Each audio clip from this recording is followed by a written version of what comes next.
Good afternoon, Bida. This is my second session. In my second session, I will discuss the concept of resource. Now, before discussing this resource, let us revise the previous one. That is meaning of resource. Everything available in the environment which can be used to satisfy our need is known as resource, and it should be economically feasible, technologically accessible, and culturally acceptable. Now today our topic is concept of resource. Now students, some materials are available in the environment. Some materials are available in the environment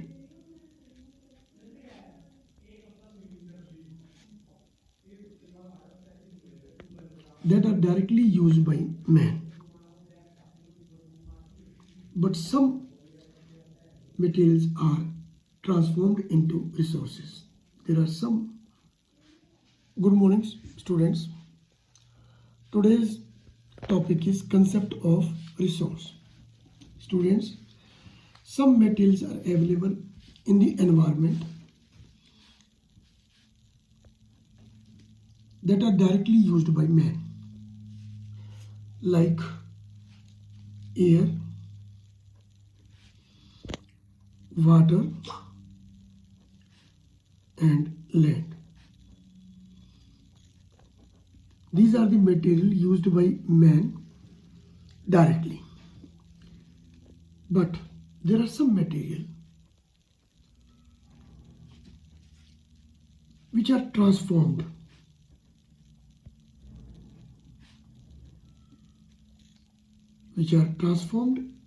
into resources. In the process of transformation,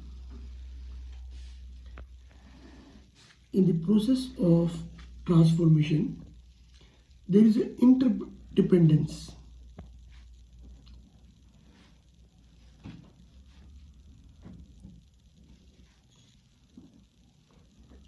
Relationship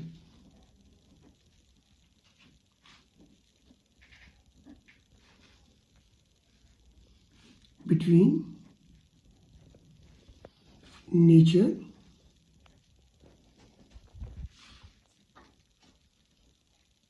technology and institution.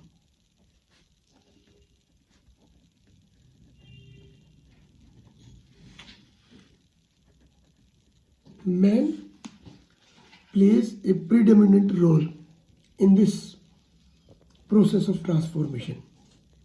He interacts with the nature with the help of technology to produce more useful things known as resources. He establishes institution to speed up, to accelerate the economic development of the country by providing skills, knowledge, and technology. Institutions provide or equip, or we can say update the man with the latest technology and skills so that he can interact with the nature in a more better way, and the resource can be produced without affecting the environment, or we can say that a sustainable development of the resources can take place. That is why institutions accelerate the economic development of a nation. Here we can take an example. Students, all of you know that river is a natural resource. It is a gift of nature. River, it is a gift of nature.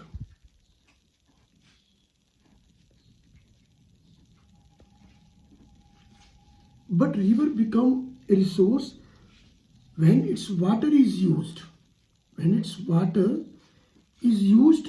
to produce electricity or power. Now, how man produces electricity with the help of river water? He makes dam across the river. He makes a dam, this is a river, and he makes a dam across the river, this is river, and then electricity is produced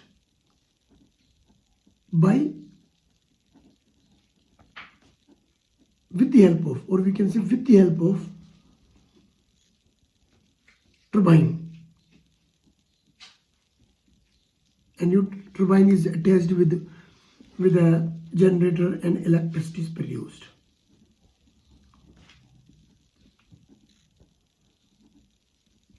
Now, here, river is the gift of nature, and man interacted with the nature with the help of technology, and that is why he built a dam across the river to generate electricity, and he establishes institution so that this job can be done in a better way. That is why there is a close interdependent relationship between these three: technology, nature, and institution. Now, students, therefore resources are not free gift of nature as considered by many. Now, resources are functions of human activities. I am taking another example. And that is crude oil is found under or beneath the earth's surface.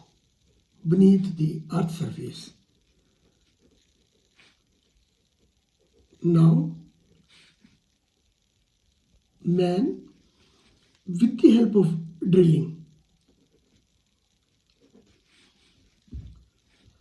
extracts the crude oil. This crude oil is sent to refineries.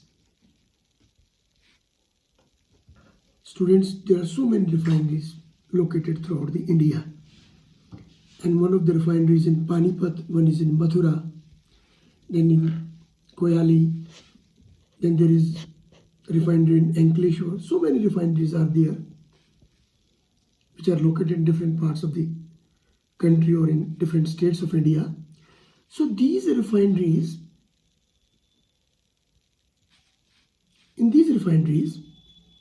crude oil is refined and petrol, natural gas,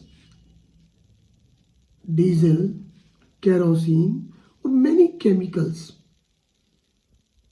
are taken out from the crude oil and they are used in different ways by the man. So, students, here after a specific processes, or we can say that after the processing, these resources are obtained. Therefore, resources are not free gift of the nature as considered by many. Resources are functions. We can say that resources are not free. They are not free gift of nature. They are not free gift of nature as considered by many. That is why the man is over-exploiting the resources to satisfy his lust.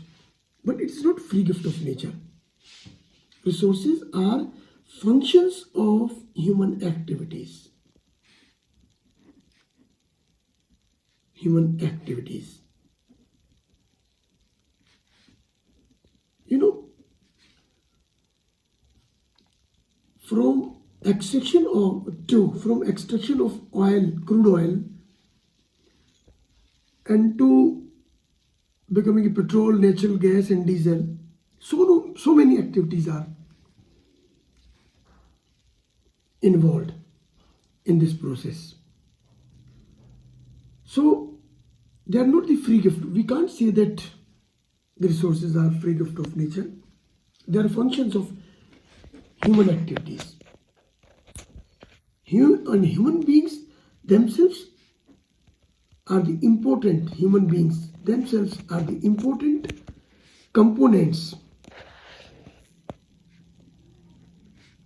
of resources, because different human activities are performed by the man, and it is a human being who transform material available in our environment and use them. That is why man is very important here.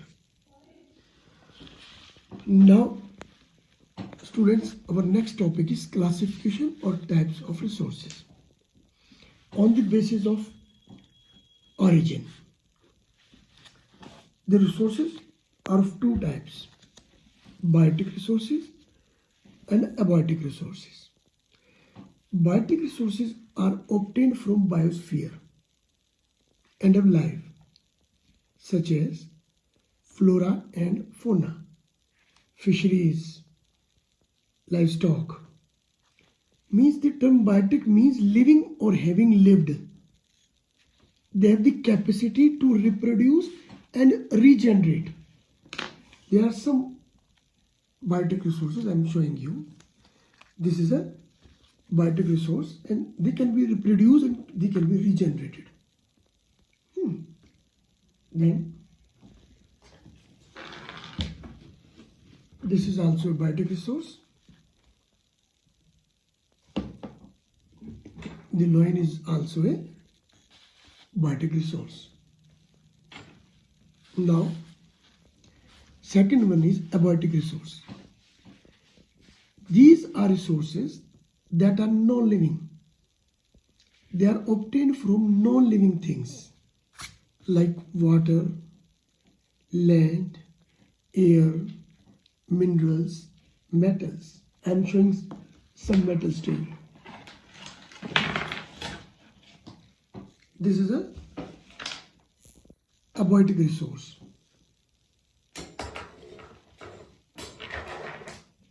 These are abiotic resource.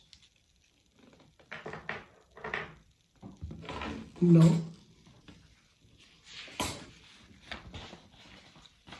next classification is that is on the basis of exhaustibility, means समाप्यता के आधार पर, on the basis of exhaustibility. Hindi में इसे कहते हैं समाप्यता के आधार पर. There are two types of resources: renewable resource and non-renewable resource. Let us study about renewable resource. These resources can be renewed either naturally or by human efforts. Such resources are known as renewable resources. For example, solar energy, wind energy, water, forest, and the wildlife. So these are renewable resources. Then category number second is non-renewable resources. These resources cannot be renewed or reused. ना ही इनको renewed किया जा सकता है, ना दोबारा use किया जा सकता है. For example, minerals and fossil fuels. I am showing a sample of fossil fuel. एक बार आप अपनी गाड़ी में इसको यूज करेंगे दोबारा उसको यूज नहीं कर सकते because it is a fossil fuel. These are some pieces of coal I am showing you. These are coal. This is a fossil fuel. You cannot renew it after use. Now,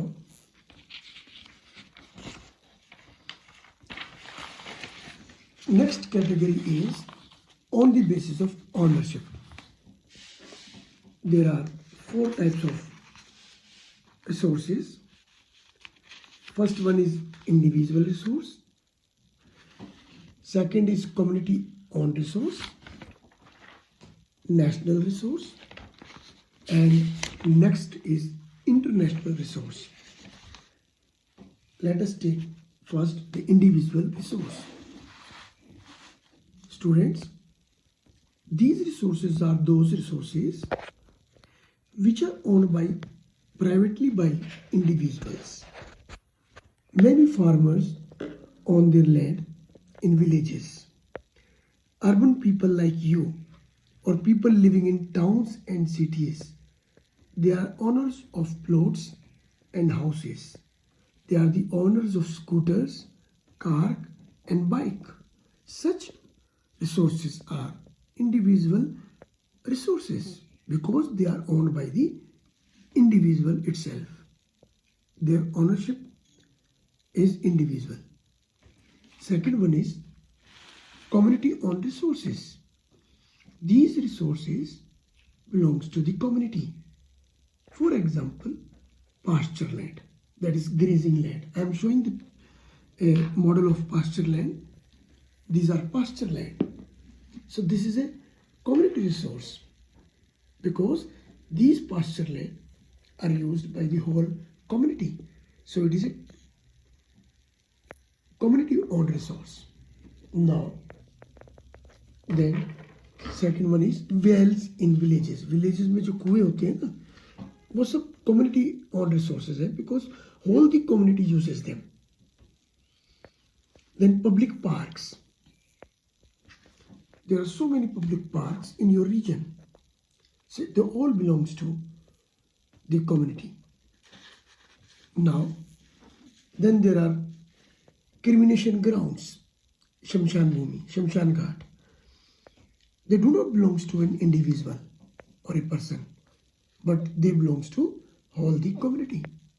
Then community parks are there, where physical activities are done by the people who lives around these community parks. So these are community owned resources. Next is national resource. Students, technically all the resources belongs to the country, belongs to the country or the nation. I am repeating this sentence again. Technically all the resources belong to the nation. The country has legal powers to acquire even private property for public goods or use. Like if the government wants to make roads, metro, railways or canals, hospitals, schools, then the government can acquire your own individual property, the private property, for constructing the roads, metros or railways. Schools are constructed on the private land of an individual or on land owned by community. The urban development authorities like DDA in Delhi has the power to acquire the land in Delhi. They can acquire the private or an individual or community resource through a notification. Students, here this is a picture of a notification issued by Ministry of Road Transport and Highway. Through this notification, the government or the urban authority can acquire the individual or community resource of a region for construction of highway. Now, all the minerals, water resources, forest, wildlife, they all are national resource. The resources present in the oceans within 12 nautical miles from the coast belongs to the nation. I am showing a picture. This is a coastal region of your country, and according to definition, 12 nautical miles from this coast, 12 nautical miles from this coast, this area in the oceans, the minerals found in this regions belongs to the nation. Belongs to the nation. This is a national property. जो भी minerals यहाँ located है इस 12 nautical miles के within from the coast, from the sea coast और coast of India, this region, तो यहाँ पर जितने भी मिनरल्स हैं, for example oil is found here in Mumbai High, then here is also basin and many oil deposits have been found here. Now minerals are also found here. So all the minerals belongs to the nation. I'm again repeating the sentence. The resources present in the oceans within 12 nautical miles. If we change them into kilometers, then it becomes 19.2 kilometers from the coast. They belongs to the nation. So they are national resource. Now, next or last one is international resource. These resources are regulated and controlled by international institutions. I'm again repeating the sentence. These are those resources which are regulated and controlled or managed by international resource. If somebody wants to use these resources, then he can use that resources by getting the permission from the international institutions. The oceanic resources beyond 200 nautical miles from exclusive economic zone belongs to open ocean. The oceanic resources beyond 200 nautical miles of exclusive economic zone belongs to open nation, belongs to open ocean. These resources can be utilized with the permission of international institutions, और हम कह सकते हैं कि they belongs to all countries. Here I am explaining you again that बेटा यहाँ से यहाँ तक का एरिया 12 नॉटिकल माइल्स, यहाँ जितने भी रिसोर्सेज मिलते हैं वो इस नेशन के हैं. कोई भी नेशन हो, इंडिया ही नहीं बल्कि दूसरे भी कोई नेशन है, तो 12 नॉटिकल माइल्स के विद इन जो भी मिनरल्स होंगे वो उसी नेशन के को बिलोंग करेंगे. लेकिन इसके बाद आफ्टर 12 नॉटिकल माइल्स यहाँ से and up to 200 nautical miles, they belongs to the international community. Here, this is an exclusive economic zone, and up to 200 nautical miles, they belongs to international community. यहाँ from here, मैं आपको फिर बता रहा हूँ कि ये जो एरिया हुआ ये 12 नॉटिकल माइल्स का है. Beyond that 12 nautical miles, that this is open sea and the resources found here belongs to all the nation. If you want to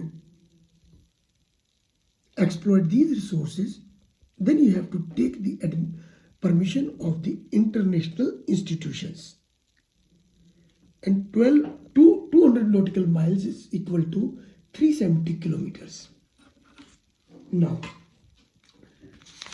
our next or last classification is on the basis of status of development. Coming back to the same topic, that is on the basis of status of development.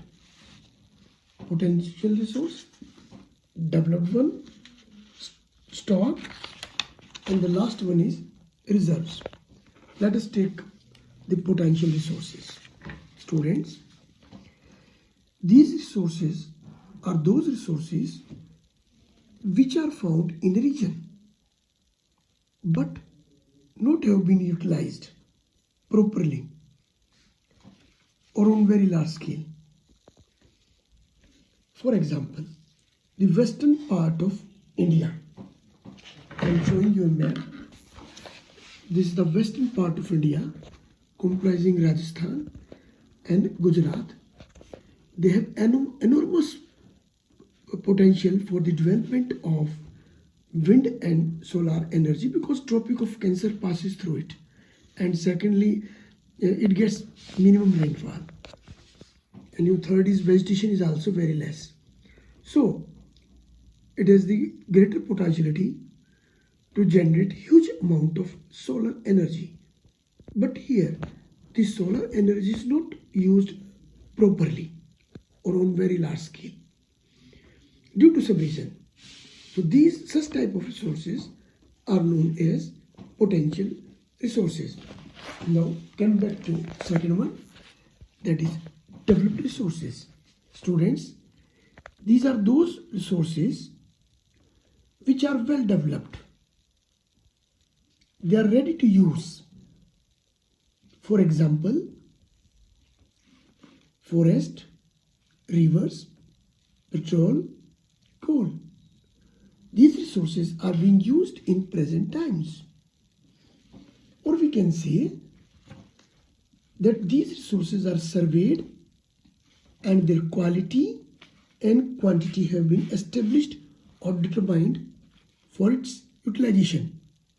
Such type of resources are known as developed resources. You are using the fossil fuels like petroleum or diesel in your car, scooter and buses or trucks. So such type of resources are developed resources. Next one is stock.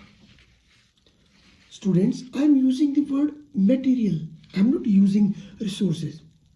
बच्चों ध्यान से सुनिए, यहाँ मैं resources का शब्द इस्तेमाल नहीं कर रहा हूँ. I am not using the word resources. I am only using the word material, not resource. So material available in the environment have the potentiality to satisfy human need. हमें पता है कि एक पर्टिकुलर मटेरियल किसी particular area में पाया गया है और वो हमारी ज़रूरतों को पूरा कर सकता है. It has the potentiality to satisfy our needs, but we do not have the appropriate technology to utilize such type of resources. That is why they are material. They are material. They are not resources. They are material because we know that they can be utilized to satisfy human needs, but we are not utilizing them completely. For example, water is a compound of two inflammable gases. I am repeating this sentence. For example, water is a compound of two inflammable gases, that is hydrogen and oxygen, and they can be used as a rich source of energy. So they have the potentiality to satisfy our needs, but we do not have the required technology to use them. Hence they are placed as a stock. Next और last one is reserves. इनको हिंदी में भंडारण भी बोलते हैं। These resources can be used with the help of present technology, but their use has not been started. These resources can be used for meeting the future requirements, and they are the resources. For example, river water can be used for generating hydroelectricity, but presently it is utilized only to a limited extent. Thus, the water in dam is a reserve that can be used on a large scale in future. But today, we are using them within a limit.